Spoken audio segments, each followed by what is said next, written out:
நான் சாயந்தரம் தான் வருவேன்னு சொன்னீங்களா மாமா? நீ சில நேரம் லேட்டா வருவல்ல, அதான் அப்படி சொன்னேன். சரி மலர், நீ உட்காரு. நான் இதையெல்லாம் வச்சுட்டு வந்ததுக்கு அப்புறம் உனக்கு சொல்லி தரேன். சரிங்க ஆண்டி. அதற்கன்னு இங்க வா. என்ன தாத்தா? பாரு, என்ன தாத்தான்னு சொன்னா அவளையும் பாட்டின்னு சொல்லணும். யா, அவள ஆண்டின்னு சொல்லிட்டு என்ன தாத்தான்னு சொல்லக்கூடாது, புரியுதா? ஓகே தாத்தா. ஏய், மறுபடியும் என்ன தாத்தான்னு சொல்ற? என்ன அங்கிள்னு சொல்லு. உங்களை அங்கிள்னு கூப்பிடவே வரல. ஆனா சோத்தியை மட்டும் ஆண்டின்னு கூப்பிட வருது, என்ன அங்கிள் கூப்பிட வரலையா? பாரு, இனிமே கூப்பிட்டா அவள பாட்டின்னு கூப்பிடு, இல்ல என்ன அங்கிள்னு கூப்பிடு, புரியுதா? உங்களை ஆண்டின்னு கூப்பிடுறேன், உங்களை தாத்தான்னு கூப்பிடுறேன். இப்படி கூப்பிடுதா எனக்கு பிடிச்சிருக்கு. இங்க பாரு, இங்க பாருங்க, இதுக்கு மேல என்ன தொந்தரவு பண்ணீங்க, எங்க தாத்தா கிட்ட சொல்லிடுவேன். தாத்தா கிட்ட சொல்லுவியா? நீ சொன்னாலும் சொல்லுவ. அரே, போய் நீ நாட்டி ஆடு, போ, போ.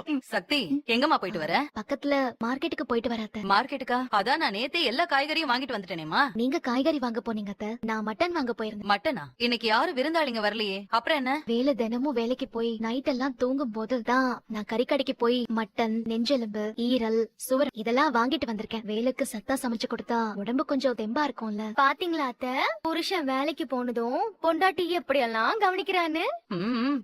பாக்குறேன். வேலு இப்பதானே ஒரு நல்ல புருஷனா நடந்துக்கிறான். தாயாவும் தாரமாவும் ஒரு பொண்ணு புருஷன் கிட்ட நடந்துக்கணும். அப்பதான் குடும்ப வாழ்க்கை ரொம்ப நல்லா இருக்கும். நீ இந்த வீட்டுக்கு வந்தப்ப இந்த வீட்ல உள்ளவங்க உன்னை எப்படி எல்லாம் நடத்துனாங்கன்னு எனக்கு தெரியும். உன்னோட பொறுமையும் விடாமுயற்சியும் இந்த வீட்ல நிறைய மாற்றத்தை உருவாக்கி இருக்கு. வேலுவையும் உனக்கானவரை மாத்திக்கும் போது ரொம்ப பெருமையா இருக்கு சக்தி. தேங்க்ஸ்கா. இந்த வீட்ல நான் என்னெல்லாம் செய்யணும்னு நினைச்சேனோ அது எல்லாத்தையும் நீ வெற்றிகரமா செஞ்சு